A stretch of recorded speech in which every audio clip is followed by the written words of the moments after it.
जी हाँ, नमस्कार। आप देख रहे हैं समाचार यूपी में आप सभी का स्वागत है। आज हम जनपद बहराइच के एक ग्राम पंचायत मनगौड़िया में हैं। मिहिनपुरा ब्लॉक में जो पड़ता है मनगौड़िया ग्राम पंचायत, यहाँ पर आए हुए हैं। यहाँ पर कुछ दबंगों ने ज़बरदस्ती ज़मीन को कब्जा किया है। इस संबंध में एक है दीपक ठाकुर, जो नई ठाकुर हैं। दीपक ठाकुर, पिता का नाम है, क्या नाम है? मैनेजर ठाकुर। इनका ये मकान है। थोड़ा कैमरामैन इनके मकान को दिखा दीजिए। एक छोटा सा मकान है। किस मकान में रह रहे हैं, ये मकान इनका देख लीजिए। इनका कैसा मकान है। एक बहुत गरीब आदमी है। इतना गरीब आदमी है जिनके घर में एक समय का खाने के लिए मानो कि भोजन ही पर्याप्त नहीं है। उसको चलते हुए और एक पैर से भी थोड़ा इनको परेशानी है, जो कि कहीं बाहर काम कर रहे थे पैसा के लिए, परिवार चलाने के लिए। वो पैर भी इनका खराब है। इन्होंने 2 बिस्वा ज़मीन खरीदा था 2011 में, सन 2011 में। मात्र 2 बिस्वा ज़मीन खरीदा था। ज़मीन को खरीद करके इन्होंने बैनामा किया और 50,000 रुपये में खरीदे थे ना। 2 बिस्वा ज़मीन 50,000 रुपये में खरीदा, और जिसकी ज़मीन खरीदा गया बैनामा हो गया, दाखिल खारिज हो गया। कई बार कोर्ट से भी आदेश हुआ, लेकिन आदेश होने के बावजूद भी इनको कब्जा नहीं मिल रहा है। अब क्या कारण है, कौन से लोग हैं जो कब्जा देने से मना कर रहे हैं, आखिर क्या समस्या है, ये कहाँ कहाँ तक दौड़े। अब हम दीपक ठाकुर जी से बात करते हैं।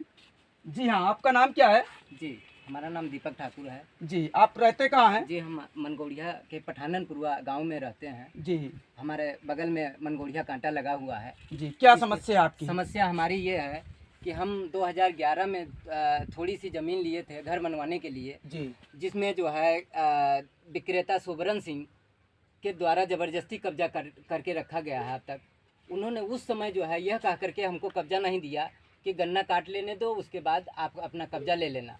गन्ना काट लिए, 2011 में काटे और 12 में काटे। उसके बाद जब तीसरा गन्ना बोने के लिए खेत जोते, तो हम कहने लगे भाई साहब हमारा जो है नाप करके निकाल दीजिए, हम भी कुछ करें।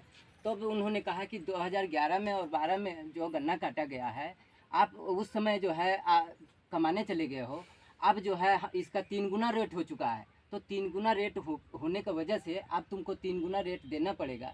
तो उस समय हम यह बात कहे कि 3 गुना रेट जो हुआ है बिक्री करने के बाद जो हुआ है वो हमारा है। आपकी ज़मीन जो 3 गुना हुई है वो बाकी ज़मीन का है, जो खरीदेगा वो देगा। हम तो रजिस्ट्री करवा लिए हैं, हमारे पास आर्थिक स्थिति नहीं था बनवाने के लिए। आप बोले कि गन्ना काट लेने दो, तो हम भी छोड़ करके इसलिए चले गए कि भाई हमको कमाने के लिए चले जाएंगे और कमा करके आएंगे, तब हमारे पास कुछ पैसा होगा तो हम बनवाएंगे।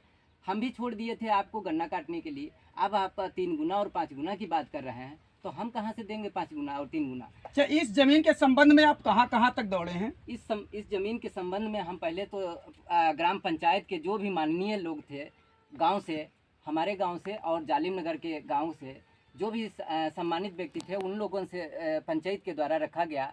और पंचायत के द्वारा रख करके सभी को 3-4 बार बैठाया गया।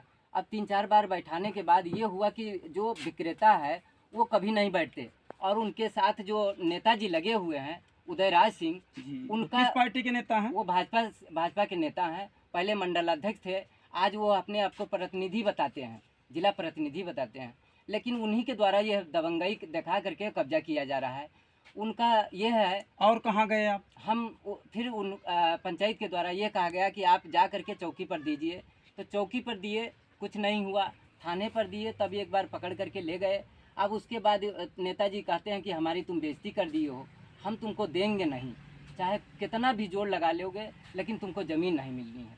अब यही होता है कि जब भी हम दौड़ भाग करते हैं, तो दौड़ भाग यहाँ से तहसील में जाते हैं, राजस्व विभाग से कहते हैं, राजस्व विभाग जो है पुलिस पे टाल देती है, और पुलिस जो है राजस्व विभाग पे टालती है।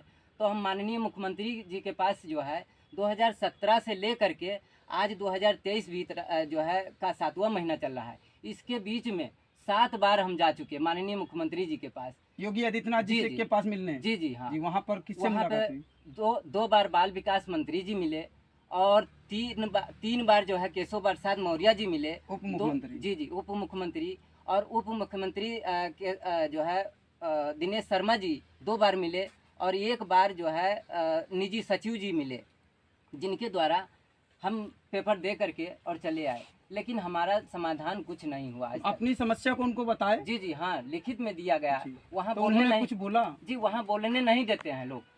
दो लोग पकड़ लेते हैं, कुर्सी पे बैठा देते हैं, और जो है जो भी कहना है आप लिखित में दीजिए। लिखित में देने के बाद जो है वहाँ से शासन से भेजा जाता है यहाँ, और यहाँ से फिर वापस कर दिया जाता है। और यहाँ यही कहा जाता है कि हमारी भाजपा की सरकार है, जब तक हमारी भाजपा की सरकार रहेगी तब तक तुम एड़ी से चोटी तक जोड़ लगा लोगे, तुमको प्राप्त नहीं होगा, मिल नहीं पाएगा। सुना दोस्तों आपने, ये है भाजपा की सरकार। आखिर क्या खासियत है इस सरकार में? भाजपा के ही लोग दबंग लोगों के ऊपर कर रहे हैं कब्जा। और क्या बताएं, गरीब आदमी है, झोपड़ी आपने देख ही लिया है। इन्होंने जा करके उप मुख्यमंत्री से कई बार मिले और लिखित एप्लीकेशन भी दिए।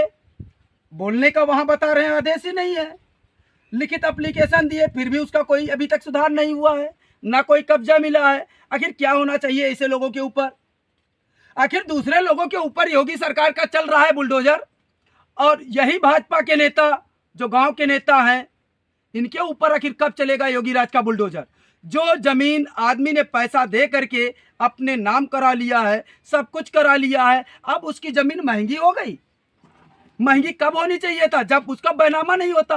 बैनामा होने के बाद में जमीन बता रहे हैं महंगी हो गई है, उसका एक्स्ट्रा पैसा मांगा जा रहा है, फिर बता रहे हैं हम कब्जा देंगे।